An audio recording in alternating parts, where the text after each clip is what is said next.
Olá, alunos e alunas do sétimo ano A, do sétimo ano B, da Interativa. Bem-vindos à nossa revisão bimestral de ensino religioso. Rapidamente já vamos para o conteúdo da nossa revisão para a nossa prova. Vamos lá? Acompanhe comigo aqui nos slides.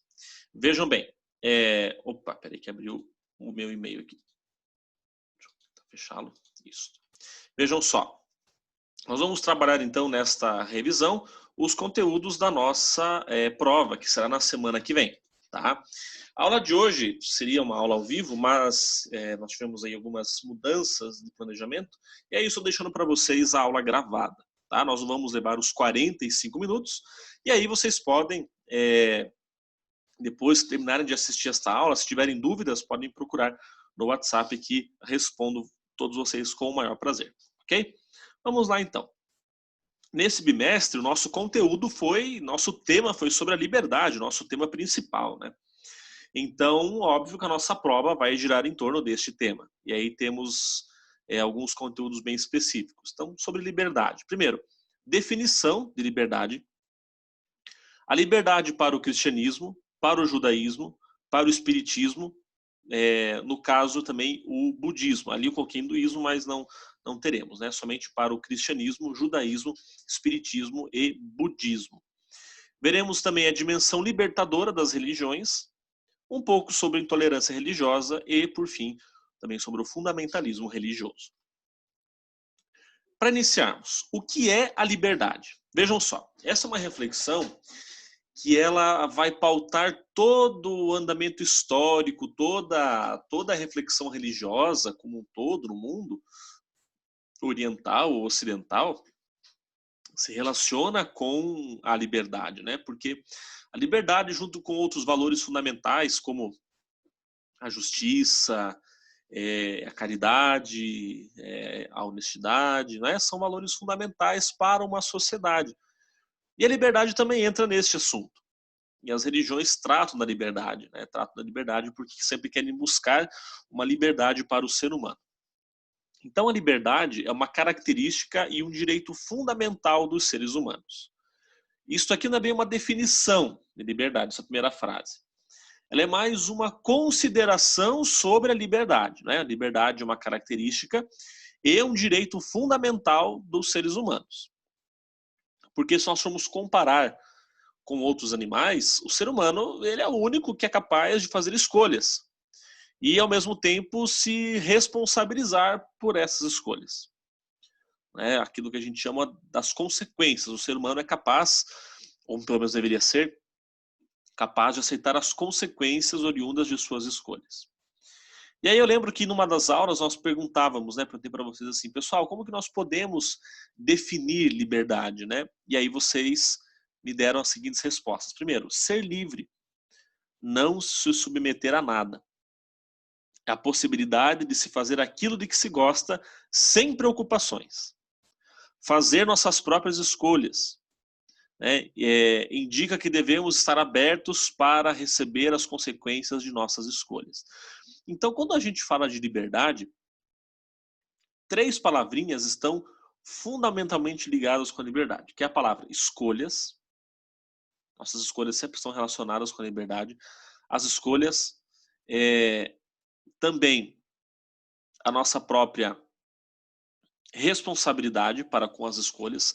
Se nós queremos ser livres para escolher, temos que ser conscientes e que também teremos que acolher estas consequências que vêm através da responsabilidade. Então as 3 palavrinhas, não é? Escolha, responsabilidade, escolhas, responsabilidade e consequências. Consequências, poderia colocar até mais uma que seria consciência. Porque as pessoas desejam liberdade, mas não desejam ter consciência da sua liberdade e do que ela pode acarretar.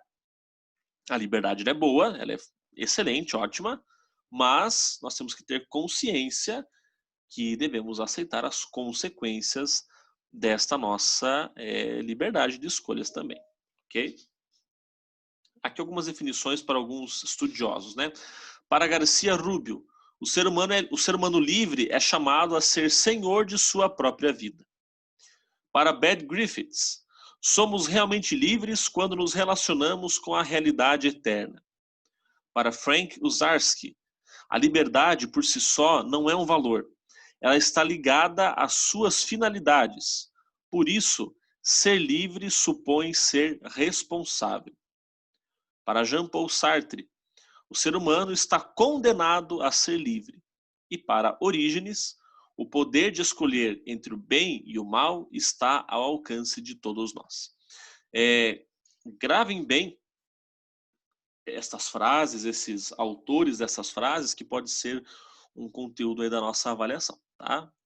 Pode ser alguma questão que a gente tenha na prova relacionada com essas frases aí desses estudiosos.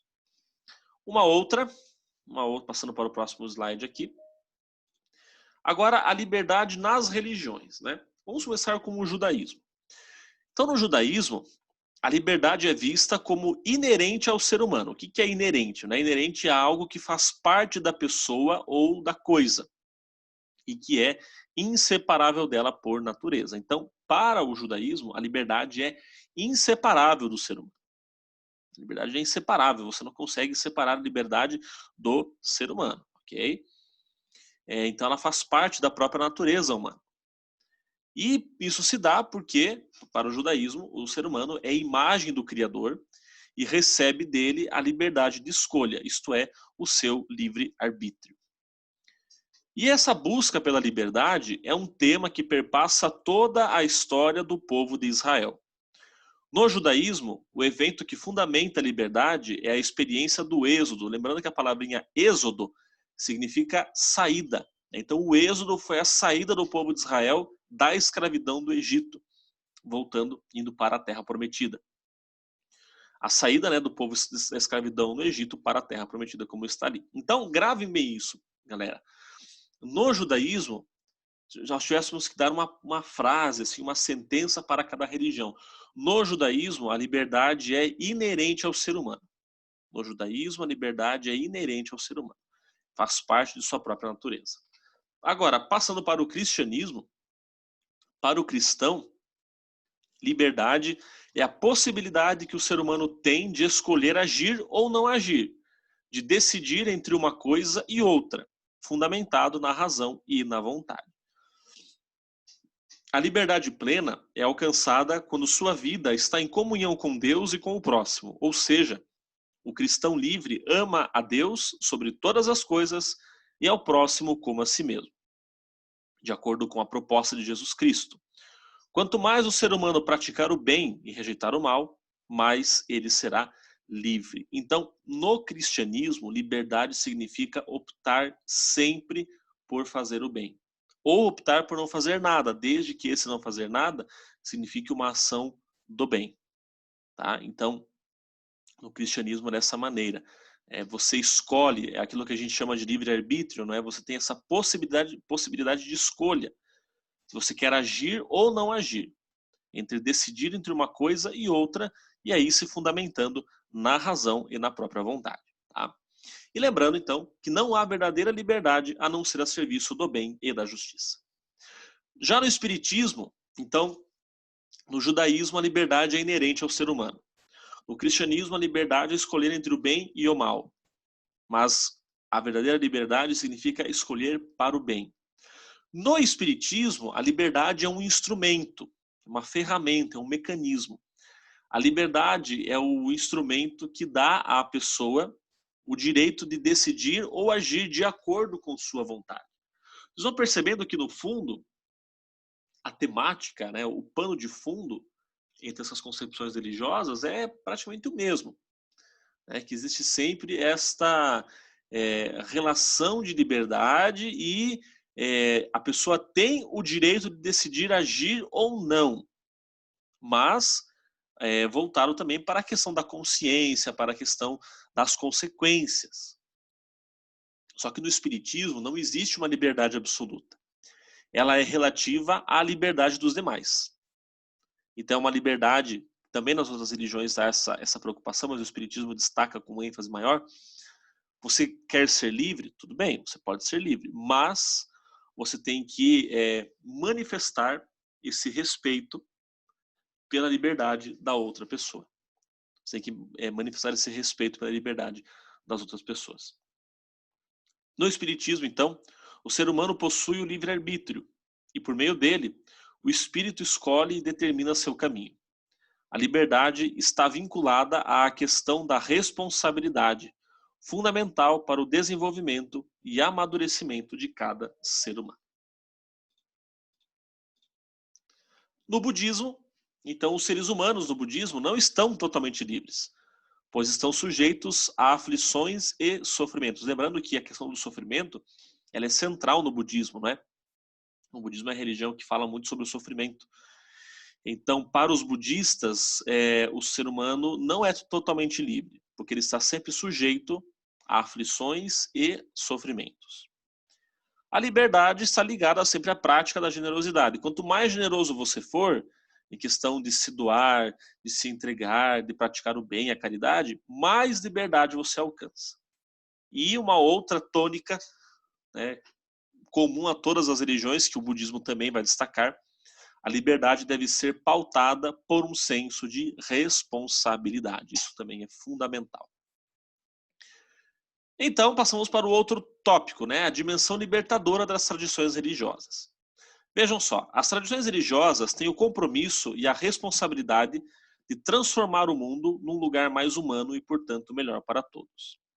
Então, as religiões podem ser libertadoras, isto é, um instrumento de cuidado com a vida em todas as suas formas, ou opressoras, mas aqui não é a religião que é opressora. São os praticantes das religiões que se tornam opressores, ou seja, são levados por um fanatismo e por um fundamentalismo religioso. Quando a gente fala de dimensão libertadora, é realmente de libertar, de libertação. É libertar as pessoas de uma situação social que lhes impeça de viver dignamente. A liberdade também passa por essas questões.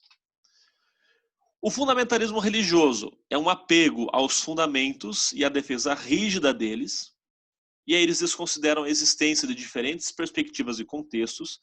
Isso se dá muito ao apego estrito a textos sagrados. E também temos a intolerância religiosa, que é a discriminação e preconceito contra qualquer tipo de religião. Discordar, repito isso aqui que é importante, discordar de doutrinas e dogmas é normal e até mesmo aceitável. Mas a depreciação, a violência e a ofensa é inaceitável numa expressão religiosa. É inaceitável numa expressão religiosa. Ok? Muito bem, então. Lembrando, então, pessoal, alguns recadinhos aqui importantes para vocês. Então, no Classroom, está disponível a tarefa número 6, tá? É a última tarefa do bimestre, também valendo 10 pontos. Essa tarefa será composta por 3 questões, não 2, nenhuma, mas 3 questões que vão ajudar vocês também na preparação para a prova, tá? São 3 questões que vão ajudá-los na preparação para a prova. Também no Classroom, não se esqueçam de responder a chamada da aula de hoje, dia 25 de setembro. Né? Não tivemos aula no Zoom, então nessa semana a chamada somente no Classroom. Quem não responder no Classroom levará falta, tá bom?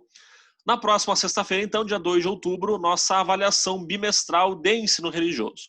A prova estará disponível apenas durante o horário de aula. Então, o 7º A poderá fazer a prova das 11h20 às 12h05, ao meio-dia e 5. E o 7º B, das 13h45 até às 14h30. 7º A, 11h20 a meio-dia e 5. 7º B, 13h45 às 14h30. Ok? A prova valerá 40 pontos. Serão 8 questões, valendo 0,5 cada, questões misturadas, marca X, de responder, etc. Assim por diante, tá bom? Quem está com tarefas em atraso, pelo amor de Deus, coloque tudo isso em dia, que na outra semana já iniciarei o fechamento das notas de vocês. Vou esperar só a nota da prova para daí sacramentar a média bimestral de cada um de vocês. Ok? Pessoal, terminando então aqui esta nossa videoaula de revisão, né, um pouco mais rápida hoje. Dúvidas que forem surgindo aí durante vocês assistirem a videoaula, vocês me mandem uma mensagem no WhatsApp que eu vou ajudando vocês a tirar as dúvidas também para a nossa avaliação. Ok? A todos bons estudos Na semana que vem a gente não se encontra no Zoom, nem em videoaula, direto à prova.